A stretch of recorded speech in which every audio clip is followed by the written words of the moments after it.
welcome back to Talking with Trish. And today I have on the show one of the stars of Joker's Wild, the wonderful short film by Aaron Bennett, actor Joel LeBlanc. How are you today? I'm good. How are you?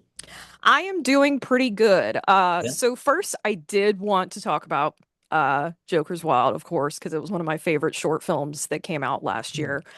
Tell me how you got involved with that project. Um, so I was in the audition process and actually one of the producers I actually kind of know personally. And so realistically what happened was is that when my name was in the actual like list of other Robins, um I sent in a picture of myself as that Robin, right, as Jason Todd, and I had Oh kind yeah. of done my own kind of like punk version of it at Comic-Con many years ago. hmm And so I sent that photo of myself, as well as my headshots and other things like that. And that kind of helped boost me in the process of getting the role. And then Aaron actually liked the costume so much that basically we designed it off my cosplay. So the Robin Oh, costume that you see awesome. in it is actually based on the original cosplay that I did like 10 years ago now. So. Oh, that's so cool. So, how was the experience of making that short? I know from talking to Aaron a couple of different times that it was kind of not thrown together at the last minute, but it was very quickly kind of put together. And what was filming that like? Well, I would say so from an actor's point of view, it didn't feel that way. I'm sure the director, Aaron, obviously he had a lot more to do behind the scenes than I did. I had a couple days of making sure my voice was ready to scream that much, and that was Mm, pretty much it. And then of course dyeing my hair black and stuff like that. But other than that, no, we shot it in one day. And it was actually just it went really well. I think everyone had a story or a short has their horror story of how it was supposed to go and it didn't. And then, for the most part, it just went well, And I think it's just because we had such an incredible team, Aaron and Hunter, and Vanessa and Chris and David, of course, everyone just being such professionals, that realistically it went off really smoothly, so no problems. And, David's just such an incredible actor because every single line he did, one and done, like there wasn't anything he had to redo. So. yeah, because that was actually going to be my next question is how was it getting to work alongside him? Well, obviously, it was absolutely incredible to work with someone to his caliber, and he's really a tremendous person and really humble, and a lot of the ways he just makes you kind of feel like we're all part of the team, and I learned a lot from him and the whole crew that day, and so David just a wonderful person, great person to know, and watching him kind of be in his element kind of inspired a lot of us that day, because I know how much he loves the Joker. And we talked Right. that day how much I love Robin. And so it was kind of cool to just nerd out with him. I think that's one of the reasons why it turned out so well is you can tell that the people involved had such a passion for those characters Yeah. that I think it really, really shows.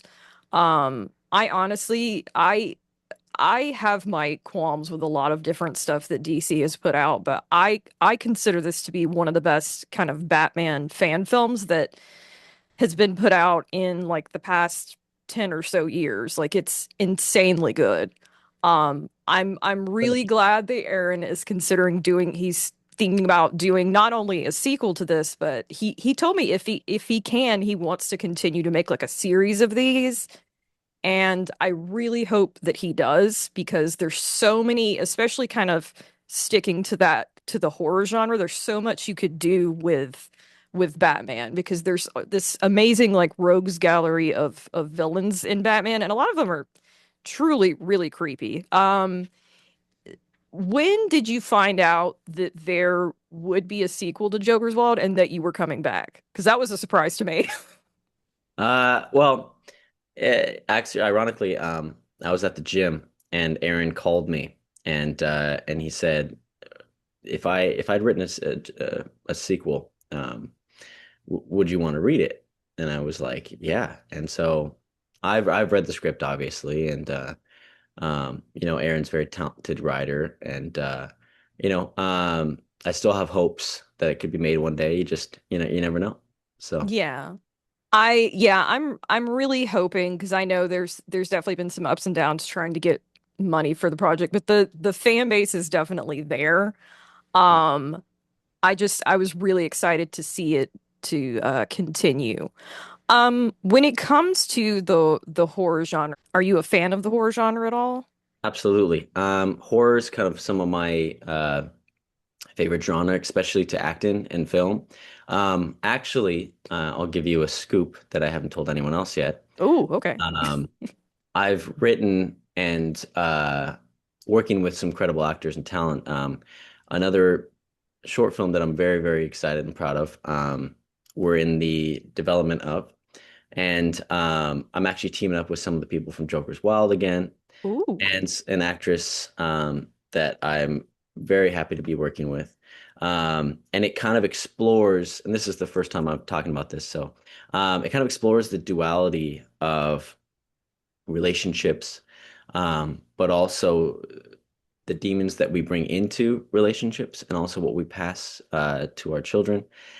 So this one's really kind of it's like a passion project to me as well because I think there's so much to explore off my past and the producer that I'm working with her past and I think that there's we've had an incredible time writing it and it's definitely going to test all of us and I'm very excited to be working on it and when we get more involved I'll have another conversation with you again if you'd like but we're good with Oh, that. awesome. No, I'm very excited to hear that. If I may ask, what are some of your favorite horror that has come out recently? Oh yeah. Recently, of course, like everyone, I really loved Obsession. Yes. And I think that I really love the story of how it was made, how it's like what we're all trying to do, independent filmmakers making films online, get noticed, um, put out a budget of what, like $700,000 and then turn into one of the most successful films. I think it is the most successful film of the 2020s, bare minimum. But I think that it's an incredible film. I think there's so much love being brought back to horror, with like Sinners, Obsession, Backrooms, all these incredible movies that have just come out and like kind of like twisted what we view as like storytelling and the norms. And I mean, if you look at Weapons, she won Best Supporting Actress for that. Like so I think that there's been a lot more. It feels like the era of Silence of the Lambs again, where people are starting to look Right. at creative writing and it's coming from horror, in a world of like fatigue and people are not seeing movies as much as they used to. I think that a lot of movies are really kind of helping bring people back to the theaters, and horror is kind of at the forefront of that, which has been really cool to see. So I'm a big fan of those. I'm a fan of that Winnie the Pooh verse. I have met Oh, some incredible people from those films. I actually Uh, haven't seen any of those yet, but there's like I want to see several of them because I know that there's the Peter Pan movie, there's the yeah, Winnie the Pooh movie, Pinocchio just the Pinocchio movie that's coming out, and it's got Robert Englund, and I have to, yeah, I'm gonna have to start on those because I want to be able to binge all of them. yeah, they're But fun. They're fun. yeah, they just look so fun. Um, but are there anything that you grew up watching as far as the horror genre that you're a fan of as well? Yeah, absolutely. No, so I'm a huge I love the Universal monsters. Mm. Frankenstein, Creature of the Black Lagoon. I have a Frankenstein tattoo. Oh, nice. Um, Creature of the Black Lagoon is one of my favorite films of all time. But I'm also a big fan of The Thing. John Carpenter is a big inspiration for me. Halloween. Um, I just like you think of like Wes Craven, you think of like these huge icons that kind of like helped pave the way. And every generation has their icons. And I feel like now we're in a new generation where a lot of young independent filmmakers are becoming those new horror genre icons. So I think it's very exciting to watch um, old movies that I still love that not many people would still be able to sit down and watch. Like I tell people like, hey, watch Creature of the Black Lagoon, knowing that they probably won't enjoy it because it's a little bit dated now. But I went to film school and I'm not trying to be that guy, but like, I grew up watching those movies, so like I feel like I didn't get bored of them. But it's just it's harder to watch them because they're so uh slow compared to modern films now. Right. I mean, a lot of people, myself included, have a very short attention span. So like I think we sometimes it's all really do now. difficult. We all do now. Right, right. It's kind of hard to, yeah. Um, I do love, I think out of the Universal movies, I think Dracula's probably my favorite. It probably started my vampire session. Frankenstein probably my Yeah. second favorite. Have you been to the Dark Universe at Universal Studios? Because they have like a whole Yeah. land that's geared I toward, oh want my to. God. I want to. I I want want to so bad. to. I want to go there just for that. I know Mhm. there's like a Nintendo area and there's all these Mhm. other areas, but I want to go specifically for Yeah. the Dark Universe and I just want to stay there. Yeah. Like Absolutely. I Yeah. want to live there. It looks incredible. Yeah. There's But always the. Oh, sorry to interrupt. No, no, I no, was you're gonna ask good. you You're good. the age old question for you. Would you rather be a werewolf or a vampire? Oh God. So, okay.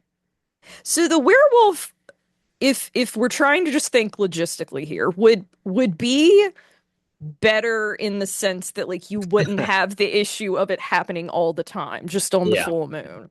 Mhm. The only thing I wouldn't like about being a vampire is the fact that you have to drink blood, and that's gross. Nobody wants Yeah. to do that. The Yeah. rest of it's not bad though. I mean, you just kind of you sleep during the day, you go out at night. You can, depending on which kind of vampires we're talking about, you can turn into a Yeah. bat. So Mhm. that's pretty Yeah. cool. Yeah. Um, and then you can sleep in a coffin, so that's fun. Yeah. But like if we're just talking about logistics, I guess the werewolf would be better because you wouldn't have to deal with it all the time. You just have to keep track of when the full moon is coming and just Yeah. like barricade yourself in there. Mhm. Yeah. What would be your answer to the question? Well, it's funny because my original answer was going to be werewolf Right. until we just saw Robert Eggers' new trailer for his film Werewolf. Yes. Now I want nothing to do with it. That looks like Right. that looks like I heaven, man.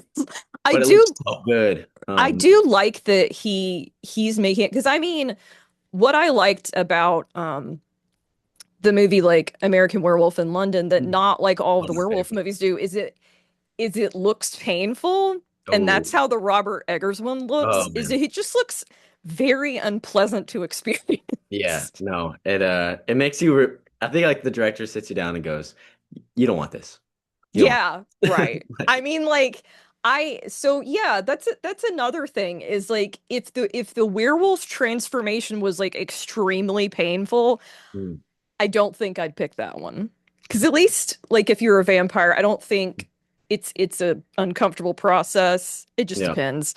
But yeah, like I think you're just all of a sudden you're a vampire. And so yeah, you're good. The werewolf transformation just no I've seen so many of them that they all just look not fun to yeah. experience in the slightest. So Absolutely not. Absolutely not. And one of my favorite werewolves is Van Helsing. I think the werewolf design of that movie is very yes, and it's slept on. so good. So fun. I don't care. I love that movie. It's so So goofy good. and stupid, and that's kind of why I love it. But also, Yeah, yes, the werewolf design is so good in that. so much fun. Um, I almost wish that it would have done well enough for them to like make a series because that's what they were trying to achieve. Yeah. Definitely didn't happen. But yeah, I love any kind of I know that one I think for the most part was fully CGI, but I have such a love in my heart for practical effects, which Me is too. why Yeah. I love any of the movies where you can see like the transformation, like I said, American Werewolf in London, where you can see the transformation kind of like slowly happening, Yeah. and like watching them make all the animatronics that looked like the face was like morphing into is Yeah. I love that. I Yeah. love that shit so much. I couldn't agree more, and I think that that's why I'm so excited for the new Robert Eggers werewolf because Right. knowing him, he's gonna try to do something like that. And I think we haven't had a good werewolf transformation since American Werewolf in London. And Right. so watching the ending of that trailer where you just see his face and he looked Hmm. so already animalistic. He hasn't Right. even had any prosthetics on yet, and I'm like, this is gonna haunt Yeah, people. because he's like drooling and it's like Mhm. he's in immense pain and it's Yeah. oh Yeah. God. It's definitely gonna be something I'm always interested to see because uh, especially because we haven't had like a werewolf movie really in a long time.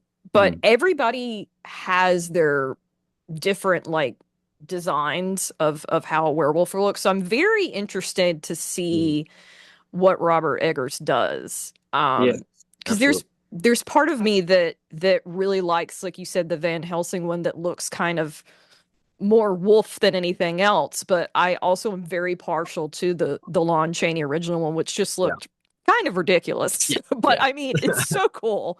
But Yeah. yeah, so I'm very interested to see what he will do with it. And I think you're right. I think knowing him, he will definitely do a lot of practical stuff. Mhm. Um, I am very interested to see it just because the way that they edited together the trailer, it very much looked like the trailer for Nosferatu, Mhm. but with werewolves. And like Yeah. you said, it looks so painful, and you don't see anything, which I think was a good Yeah. move on the marketing strategy on that. Like I'm interested to see what it will look. Is it? I can't remember. Is it coming out on Christmas? It's coming out sometime weird, isn't it? Same thing as Nosferatu on Christmas. Yeah. I'll be I there love Christmas Day. I hope that he keeps coming out with like monster movies and they all release on Christmas Day. I think that's so cool. Yeah. No, absolutely. I love when horror movies come out on Mhm. Christmas. That's the Yeah. coolest stuff. No.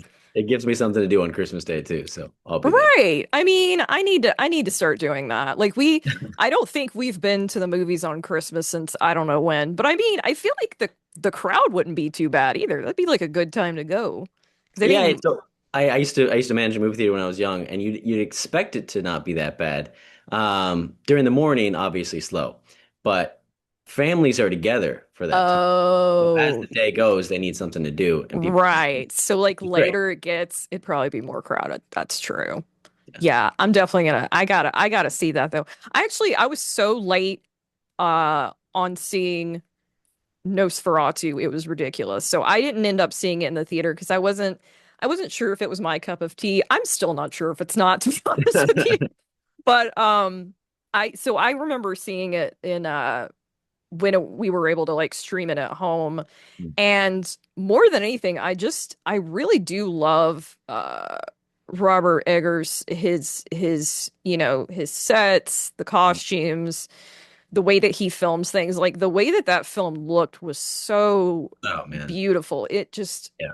so I know that if anything, like the werewolf movie is definitely going to be gorgeous to look at. I think one of the I still have to catch up on some of his films, but the one that I actually really did like is The Witch. Mm, I don't know why, but that one like really got to me. mm. But I still haven't seen The Lighthouse because I just it looks different. That's all I'm gonna say. So I don't I know loved it. I loved it. because I do love Willem Dafoe and Robert Pattinson. I think they're both incredible actors. So I do want to see it just to see you know how they do their thing in that movie. But it's Yeah. definitely an interesting plot. I haven't seen all of it, but I've seen chunks of it, if that makes sense. I've seen I bits and get it. pieces I of it get here it. and there. Yeah. But Social media it shows a lot of bits and pieces. for real. No, Yeah. no, for real. Okay, back to questions. I'm trying to remember. I'm trying to remember my list of questions. Sorry. So like what are your other goals as like an actor of things that you want to be a part Yeah. of besides horror? Well, obviously,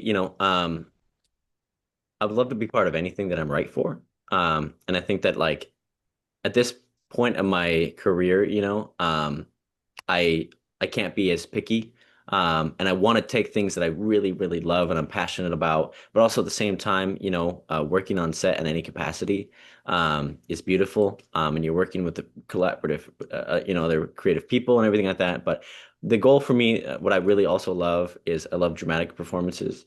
Right. I really love performances that I would read and just go, that would challenge me. Like I'm cast in another short film. It's coming out soon, and it's kind of a, swap on what it is to kind of like have face your mortality, and kind of I think that there's a really fun aspect to a character in that environment. So I think that the idea is to kind of push all genres, and because like one of my favorite actors working today is Robert Pattinson, Mm-hmm. and I think that he can do literally anything, and I think people have Agree. kind of like looked down on him for so long, and he's been putting out these independent movies for like 9 years now that have just blown me away. And I think that now he's on this gauntlet of a run. The next 5 movies he's coming out are just gonna, blow people out of the water. And I think that what I love about him is that he chooses projects where he knows he can find himself in, and then also become something so different at the same time.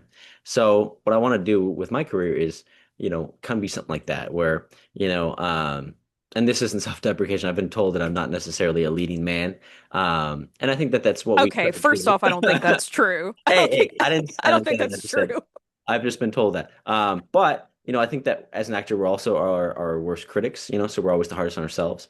But I'm also very competitive. So when I Right. get told something, it makes me just work harder. There's been a lot of actors that have been told that they're not good enough, or David Desmalchian, one of my favorites. I met him time Mine too. ago, and I've told the story probably like once a day because I met him and he did a signing. I was working a day job. He's actually the reason that I quit my day job. Is he said, when I got the Dark Knight, do you think I was going to get an agent? And I was like, yeah, absolutely. He goes, I didn't. I was told by agencies I wasn't good looking enough, I wasn't a leading man, all this stuff. So what I did is I made my own films. I proved that I'm a good actor, and I know I love this, so the world has to know and see that I love this, and I'm good enough. Mm, And he did. And now look at him, he's in everything, and he's so right. talented. Shout out to him because he believed in himself enough to keep going. And that's kind of where I'm at is the cavalry's not coming, make your own content. And I think that the director of Obsession really proved that as well. The cavalry wasn't coming, so he made his stuff and then he became the cavalry, and then people came to him not because they wanted to help him, but because they knew they had to have him. Um, Right. and so I think that you got to make yourself valuable. And I think there's so many actors and directors and incredible filmmakers that have just done that. And I think that that's what we all need to do is to keep fighting for what we love. And so to answer your question, the long version of it is pretty much anything that I would be proud of making. Oh, and I agree with everything that you said. I think it's because I've pretty much been told the same thing. Like I'm not like a I'm not like a normal looking person. Like not like a normal leading lady. So like I'm trying to find this balance of I want to do certain stuff that I'm like passionate about, but also trying to stay open to stuff that I think would challenge me. But it's very this whole, trying to get into this business is so difficult because the amount of times that you get told no or you're not right for the part is Yeah. so like it makes you not want to keep going. But luckily I do have a lot of group of people around me who do work kind of in that business and who've told me, this is you might get a million no's before you get a yes, and that's just how this business is. But also like you said, sometimes you just have to make the thing Yeah. instead of like waiting for something to happen. You just have to do it. So that's what I'm slowly learning. So I'm with you there of just like I just want to be a part of something. Like at this point Mhm. I kind of don't care what it Yeah. is. Absolutely. Just because it's Absolutely. been a rough go because I've come so close to so many things. I actually I'm bitter about this, so I'm going to share the story. Sure. I was actually going to be in this short film that was supposed to be filmed in Atlanta, and I got a call back. Went through multiple auditions. I got a call back and read the scene in front of the director, and it was a very emotional scene. It was very short. It was like a drama about basically like the world was ending. Yeah. And after he said cut, he had tears in his eyes because of my performance. And I didn't get the part. And I was like, that son of a bitch. Because I was like, I made him cry and I still didn't get the part. So I was so mad about that. But like, I feel like it's one of those things that like everything happens for a reason. It's just one of those things you never know. Um, but I like knowing, so I get very pissed off most of the time because I'm like, I would love to know what's Yeah. gonna happen. I Mhm. hate being patient. It's like Yeah. the worst. I'm like the worst person to like I have the worst personality to try to get into this business because I am very impatient and it's that's what it's about. There's a lot of waiting to find out stuff and waiting to hear back from people and Well, I it's a think that lot. there's a lot of good you can use that for, right? Right. Um, if you feel that you're an impatient person, use that to audition more. Use that to put yourself out there more, right? So for me, every morning I'm up at least an hour or two before anything else, and I'm on my phone on Actors Access, casting hours, whatever I can do, right? And I'm just because I don't have an agent, so I'm constantly Right. just trying to, find anything that I could be in.